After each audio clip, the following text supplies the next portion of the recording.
It's important because it's a reconnection with an important moment of the history of Kazakhstan.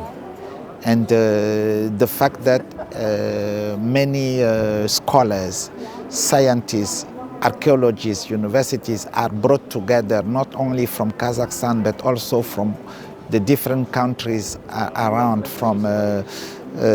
who have an history connected to the Golden Ode.